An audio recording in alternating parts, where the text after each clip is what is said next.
Você já reparou que a chegada do frio é quase sempre acompanhada por um aumento do nosso apetite? Será que é impressão ou de fato ficamos com mais fome nessa época do ano?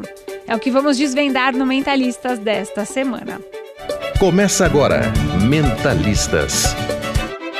Para falar sobre esse assunto, eu convidei a endocrinologista Lívia Marcela, que está aqui com a gente no Mentalistas. Tudo bem, Lívia? Tudo bem, e vocês? Tudo certo. Obrigada pela presença, viu? Obrigada a vocês. E também a psicóloga Carolina Marques, que é terapeuta cognitiva comportamental. Tudo bem, Carolina? Tudo bem, e vocês? Tudo bom? certo. Tudo bom, Lívia? Tudo bom, Carol. Vamos tentar desmistificar esse tema. Será que a gente come mais no inverno? Ai, já deu até fome só de pensar no assunto, né?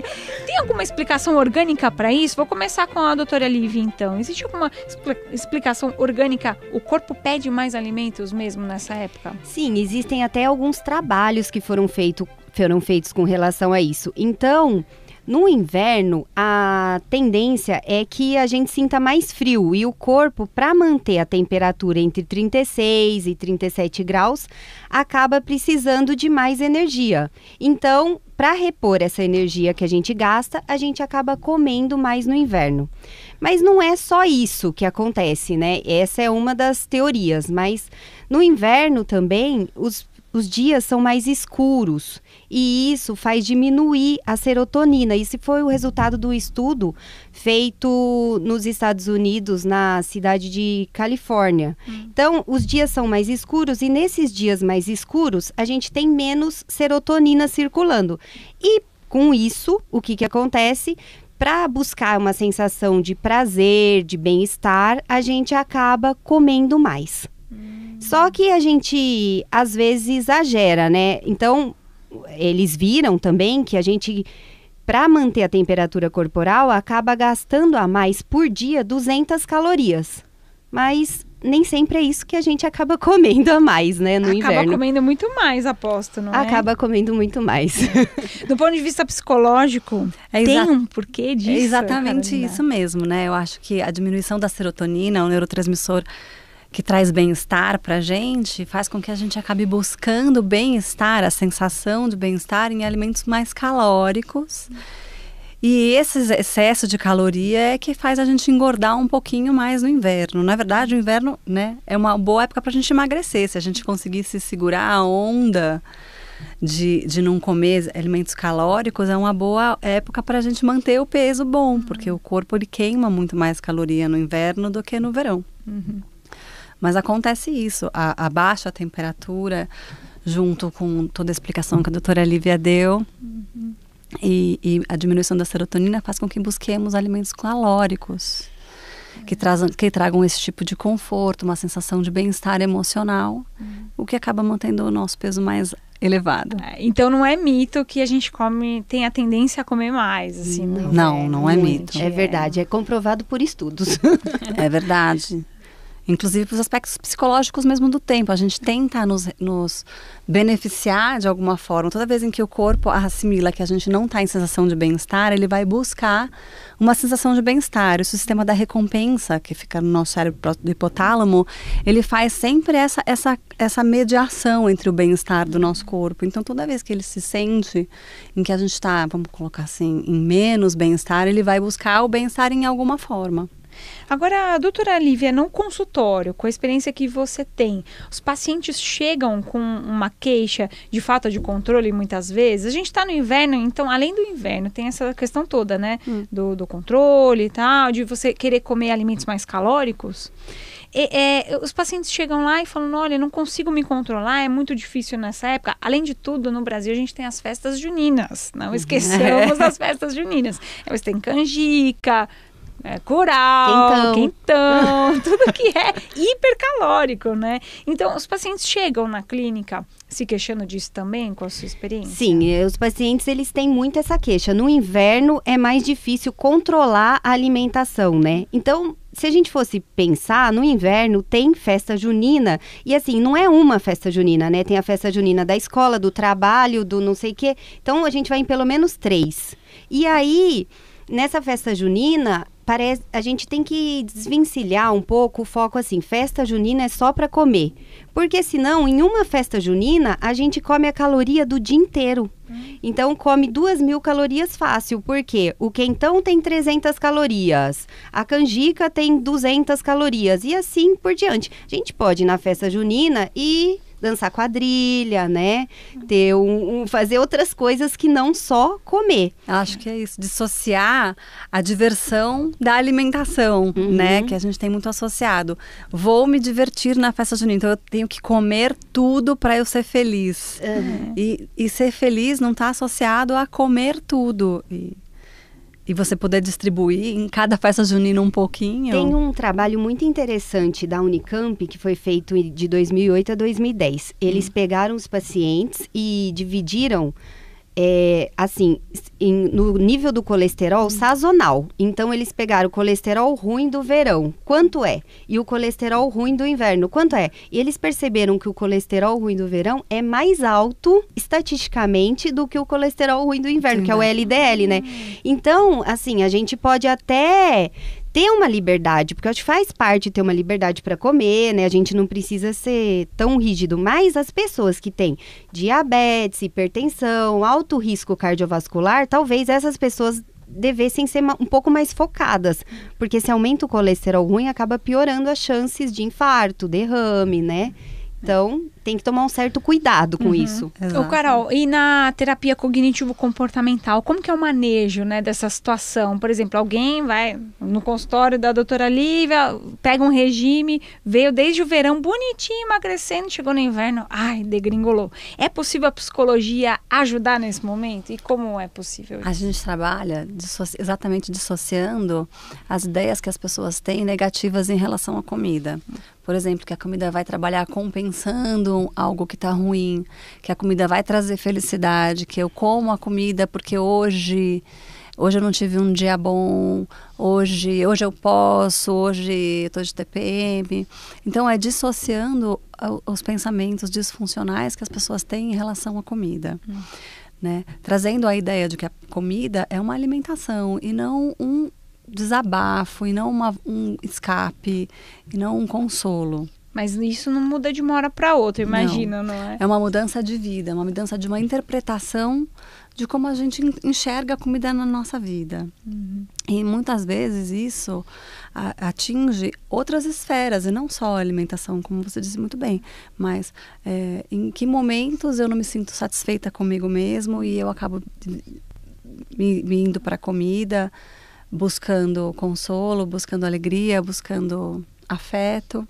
É dissociar esse comer emocional. Exatamente. Então. A comida é uma alimentação, ela é deliciosa, ela faz parte, a gente precisa comer, mas a gente não precisa comer para ser feliz, a gente não deve fazer essas associações, elas são disfuncionais. E a terapia cognitiva, ela vai desmistificando essas ideias e substituindo hábitos negativos por hábitos mais funcionais. E isso perdura? Ou o paciente acaba regredindo? Ou tem que ser um trabalho contínuo? Não, isso perdura. Na verdade, a terapia cognitiva comportamental é comprovada como a terapia mais que tem mais resultados a longo prazo na perda de peso. Exatamente porque você não faz um trabalho focado num momento, mas você faz uma mudança da forma estrutural do que a pessoa lida com a vida. E a comida e a forma com que a pessoa se alimenta está incluída nessa interação com a vida. Eu fico imaginando esse paciente que chega nessa época do inverno, que é o tema aqui do nosso programa, Lívia, e acaba regredindo um pouco, né, nessa dieta. Como é que é feito, de que maneira isso pode ser feito no cardápio, escolha de alimentos, para ele não se privar totalmente das gostosuras de um fondue, um caldo verde, né, um vinho, um bom vinho. Existe alguma estratégia, assim, que no consultório dá para fazer também? Sim, assim, no inverno, é lógico que a gente vai querer experimentar algumas comidas que são típicas dessa época do ano. Não tem nenhum problema quanto a isso. O problema só é quando, por exemplo, eu quero tomar chocolate quente. E eu tomo chocolate quente todos os dias, do inverno inteiro. Então, isso vai ser uma soma calórica que vai representar uns quilos extras no final do inverno. Algumas dicas, assim, por exemplo, para se sentir aquecido e uma sensação de bem-estar é o chá, né? O chá é ótimo, ele não tem caloria nenhuma e ele é ótimo para hidratar e para manter aí o peso, né? Uma outra dica são as sopas, mas só que você tem que tomar cuidado, porque a sopa, ela pode ser muito calórica. Ela é boa para hidratar, tudo, mas ela pode ser muito calórica. Então, o paciente chega no seu consultório e fala, doutora Lívia, eu tô ótima, tô tomando canja todo dia, tô tomando sopa todo dia, mal sabe que tá engordando. Isso eu escuto muito. Acho que mesmo? todos os dias eu escuto. Não, mas ó, veja bem, eu não tô perdendo peso, mas eu tô tomando sopa. Mas sopa, que sopa, né? Eu só ponho um queijo, um creme de leite. Então, é boa, é uma delícia. Mas só cuidado, assim, com a ilusão também, né? Às vezes você fala assim, não, mas eu não gosto tanto disso. Eu só tô comendo isso pra perder peso. E, veja bem, isso não perde peso. Então, isso também é muito triste, né? Se o paciente procura... Né? Exato. Então, é possível fazer trocas. Por exemplo, o vinho, vai. O vinho é bem calórico. O vinho Teria é alguma calórico. opção, assim? Não. Então, aí fica mais difícil, né? Tô tentando ajudar as pessoas que estão aqui nos acompanhando. Eu acho que o que vai ter que fazer é assim, não se privar de tomar o vinho se a pessoa gosta de tomar o vinho, só vamos deixar para momentos especiais, entendeu? Quero tomar o vinho, tipo ontem, no Dia dos Namorados, eu não vou tomar o vinho. Tome o seu vinho, seja feliz. Mas não todos os dias, né? Acho que é esse que é o grande... a grande mensagem, né? A ideia não é uma escravidão, né? Sim. Você pode comer de tudo, é muito gostoso você comer de tudo e você tem que comer para viver feliz. A questão é exatamente isso, você ter moderação, entender que aquilo faz parte da sua vida e que tem que entrar de forma gradativa, em momentos especiais e não todos os dias de forma compulsivamente. Eu estou recebendo aqui no Mentalistas a psicóloga Carolina Marques, que é terapeuta cognitivo-comportamental, endocrinologista Lívia Marcela. Falando sobre comer no inverno, e se a gente sente mais fome no inverno, eu queria saber se nessa questão existe muita diferença entre homens e mulheres, assim. As mulheres sentem mais fome no inverno, os homens sentem mais fome, ou então, não, é mais fácil lidar, cada uma aí no seu aspecto, né, endocrinologia e a psicologia, quem nessa disputa se dá melhor? Vou começar com a área da nutrição, a endocrinologia. E aí, doutora Lívia? Então, você sabe que essa pergunta é tão interessante que ela já foi tema de um trabalho científico. Foi feito um trabalho científico para falar sobre isso. E eles não conseguiram chegar à conclusão que o gênero é tão importante. Então, ser homem ou ser mulher é tão importante assim para comer mais ou menos? Por quê? Porque tem outros fatores que acabam sendo importantes. Uma das coisas muito importantes é a distribuição de gordura corporal. Então, quem tem mais gordura corporal, que a gente acaba analisando isso pela bioimpedância, acaba que tem menos frio, porque tem a proteção da gordura corporal. Se a gente fosse pegar dois indivíduos, um homem e uma mulher, que têm a mesma composição corporal, ou seja, tem a mesma gordura, a mesma massa magra, tal, outros fatores entram. Então, por exemplo, a distribuição de pelos. O homem, ele, né, normalmente, né, a gente tá falando geral, a gente não pode, né? Então, normalmente o homem tem mais pelos que as mulheres. E as mulheres, além de ter pouco pelo, elas se depilam. E o pelo é um fator de proteção pro frio, né? Sim. Quando a gente fica arrepiado, faz uma camada quente pelo frio, né? Faz uma camada quente e aí a gente se sente mais protegido. Então, esse é um outro fator importante da distribuição dos pelos. Então, aí o homem ganha, né? Ele sente menos frio realmente. E uma outra coisa são os hormônios. Então, todos nós, homens ou mulheres, a gente produz testosterona. Só que o homem produz mais testosterona. E ele produzindo mais testosterona, a testosterona gera um metabolismo mais acelerado e eles têm mais calor. Então, assim, em geral, o homem sente menos frio, Mas nós não podemos falar isso assim, é certeza. Não dá. Depende de muita coisa, até mesmo do cigarro. E aí, com relação à comida, né, não é porque a mulher sente mais frio que ela acaba comendo mais. Eles fizeram até... Então vamos ver se as mulheres comem mais. Elas comem, mas é mais pela questão da Carol, eu acho. É mais pelo sentimento de tipo escuridão, pela baixa da serotonina. Eles fizeram um estudo, outro também muito interessante, que foi com relação ao chocolate. Elas pegaram, a indústria de chocolate fez esse estudo. Então, como foi? Eles entrevistaram 2.000 pessoas, homens e mulheres, e nesse estudo, eles viram que no inverno aumenta a venda de chocolate em 20%. Aí, relacionado com o que tá isso, né? Aí, eles viram que a maior relação foi com a sensação de bem-estar que o chocolate provoca. E não simplesmente com, sei lá, caloria, não, a sensação de bem-estar. E quem falou mais sobre isso, sensação de bem-estar no inverno, foram as mulheres. Olha! Então, é mais, acho que, assim, é muito complexo, né, pra falar quem come mais. São muitos fatores. Puxa, já dá pra gente fazer a ponte Não, eu imediata acho que pra psicologia, não é? biologicamente talvez não tenha muita diferença mesmo, mas a gente sabe, as pesquisas indicam que a ansiedade e a depressão, elas são muito mais incidentes em mulheres do que em homens. E esses são 2 fatores que costumam se agravar no inverno, né? A gente tem os transtornos de humor sazonal, que a gente chama. Justamente pela baixa de serotonina, que acabam influenciando nessas 2 dificuldades do humor. E com isso, aumentam a ingestão de chocolates e alimentos com gordura e que trazem sensação de bem-estar, né? A ansiedade, ela é muito mais incidente em mulheres do que em homens. Ela é 45% a mais em mulheres do que em homens. Então, esse é um dado que é importante quando a gente fala de por que, de repente, mulheres têm mais probabilidade de ingestão de chocolate do que homens. Esse é um aspecto que a gente vai sempre observar, como é que está a ansiedade, como é que está o humor, como é que está a depressão.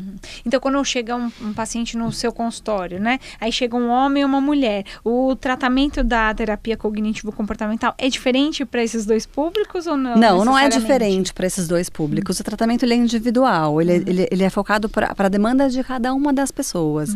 Agora, se a pessoa traz traços de ansiedade, traços de depressão, a gente vai focar o tratamento nisso e o quanto isso interfere na ingestão de comida. Eu fico pensando nas personalidades, né? Isso. A gente tem inúmeros tipos. Aí isso pode influenciar também claro no sucesso, que pode no fracasso influenciar. desse processo? No sucesso do fracasso do processo não, mas influencia no tratamento em si, em como a gente vai fazer para abordar a pessoa e como vai fazer para fazer a mudança de pensamento, de um pensamento disfuncional para um pensamento funcional, em como ela está interpretando a vida, né? A forma com que a pessoa interpreta as situações é que é responsável pelo humor, é responsável pelo que ela vai fazer e o comportamento que ela vai ter. E a terapia entra exatamente aí. Nossa, eu acho que eu tenho uma vida muito ruim, meu trabalho me deixa muito sobrecarregada, eu sou muito injustiçada pela vida. E por causa disso, eu como chocolate mesmo quando eu chego em casa. Minha única alegria é chegar em casa e assistir televisão com o meu cachorro e comer meu chocolate, pedir uma pizza. E de repente a gente pode começar a enxergar a vida por aspectos e ver que não é só o trabalho, o chefe, a rotina, que tem outras áreas que a gente poderia investigar. E como é que eu estou interpretando isso? Será que parte do que eu tenho de ruim na minha vida eu também não tenho como mudar? Eu não sou um pouco responsável? E onde é que exatamente o chocolate que eu como à noite vai realmente me ajudar para que eu saia desse processo? Na verdade, isso é um resuminho, né, de uma coisa que é muito mais ampla. Mas a reestruturação da forma com que a pessoa enxerga a vida é que faz a diferença e que torna esse processo algo de fato definitivo para o emagrecimento, porque não é focado na perda de peso, mas em como a pessoa está interpretando a vida e como é que ela está, de repente, se beneficiando em termos de humor da comida para compensar algo que não está bacana. E torna um ciclo vicioso, né? Exatamente. O que acontece? A pessoa te procura para perder peso, aí ela tem esse humor deprimido, aí ela chega à noite, come chocolate, não perde o peso, ganha peso, deprime mais e assim vai. É difícil realmente quebrar. esse ciclo. A gente vê bastante isso no dia a dia, né? Mas assim, com relação a, às vezes vai um casal, entra um casal na sala para perder peso. Normalmente, o que acontece? Não é sempre, mas é 90%, vamos pôr assim. Nos casos, o homem perde peso mais rápido que a mulher. E a mulher se frustra, então ela vai na próxima consulta, sendo que ela tá fazendo tudo certinho. Então, acho que tem essa questão do acolhimento também, sabe? Olha, você tá indo super bem, só que o seu metabolismo, o seu organismo é diferente. Realmente, o homem perde mais peso mais rápido que a mulher. Então, a gente tem que entender isso também, né? Puxa, a gente está quase na reta final, então queria uma dica desses dois universos que a gente trouxe aqui no Mentalistas, né? A área da endocrinologia, da nutrição e também da psicologia, para esse inverno, que vamos ver ainda por alguns tempos aí, algumas semanas, tá chegando praticamente o inverno nessa semana. Então, vou começar com a área da nutrição. Quais são as dicas para quem está acompanhando aqui o nosso programa, doutora Lívia? Então, olha, aproveite o inverno, né? Não coma com culpa, que eu acho que essa é a pior caloria que você pode adquirir. É que aproveite o inverno não significa, olha, esbanje, né? Tome um caldeirão de canjica, por exemplo. Vá na festa junina, mas não foque só na comida, entendeu? Vai, se divirta, brinque, dance quadrilha, né? Se fantasie, não foque só na comida. Mas, além disso, pro dia a dia, tome bastante chá, não substitua as refeições por doce. Se você não quer comer a fruta porque ela tá fria, tipo a banana, dá uma esquentadinha, põe uma canela. E fica bom, né? Fica uma delícia. E pronto, dica. A caloria é a mesma, entendeu? Eu acho que, assim, moderação e equilíbrio, eu acho que isso é o principal. E a água, hein? A água, Porque né? a água é difícil às vezes tomar no verão. Tem pessoas que têm muita dificuldade. E no inverno fica um pouco mais difícil. Tem alguma estratégia para continuar com a ingestão de água? Principalmente o chás, né? Deus. O chá com o uso do adoçante ou sem nada, o que muitas pessoas gostam também, é ótimo. É 100% quase água. As frutas também. Tem fruta que é mais de 90% água. Tipo melancia, melão, né? Isso é uma coisa. As sopas também são uma fonte de hidratação importantíssima. A gente sabe que nada substitui a água. É importante salientar isso. Nada substitui, mas ajuda muito a manter a hidratação, né? E as sopas, lembrando, não ficar colocando muitas massas, essas coisas. Tem que tomar Creme cuidado de com a leite, sopa. queijo, né? Investigar antes os ingredientes, Isso, não porque é? senão ela pode te sabotar, né? Bom, e para nossa mente se controlar, Carolina? Vamos lá, atividade física que melhora a serotonina, que tá em baixa na estação. É verdade. Né? Difícil sair para fazer uma caminhada no inverno, Difícil né? fazer uma caminhada, mas gostoso. Vamos tentar ver o que tem de bom na estação, as folhas mais amareladas, começar a observar a natureza, focar no presente, tentar estar no hoje, sem caminhar, sem pensar nos problemas, mas vivendo no momento. A atividade física pode ajudar muito, né? Tentar observar a vida de uma forma diferente da que a gente tem observado atualmente. Então, eu vou na festa junina, deixa eu curtir a festa junina com tudo que ela tem aqui para eu me divertir. Talvez se envolver numa organização, se a festa for na casa de um amigo. Perfeito, Em vez de ficar pensando só em na fazer comida, não é? Né? Eu acho que focar em leitura, em coisas que o inverno pode trazer de bom, observar o que o inverno pode trazer de acolhedor e gostoso, que não é só a comida mesmo, né? Mas eu acho que o principal que fica para a gente repor, enfim, a maior causadora da alimentação é a serotonina. Acho que a atividade física ajuda muito no inverno. Muito bem, agradecendo a participação aqui no Mentalistas, hoje falando sobre o comer no inverno. Será que... Bom, já descobrimos que é verdade, então, que a gente sente um pouquinho mais de fome, mas aqui as nossas entrevistadas já deram todas as ferramentas para você que nos acompanha passar por esse inverno da melhor forma possível. Agradecendo a psicóloga Carolina Marques, que é terapeuta cognitivo-comportamental. Obrigada pela presença, viu, Carolina? Obrigada, eu que agradeço, foi um prazer estar aqui. Obrigada. E a doutora Lívia Marcela, que é endocrinologista, está aqui conosco no Mentalistas. Obrigada pela presença, Obrigada, viu, doutora? Camila. Obrigada pelo convite, Até uma viu? próxima. Até. E você pode acompanhar todos os nossos programas no portal estadão.com.br ou no meu canal no YouTube. Obrigada pela audiência e até a próxima.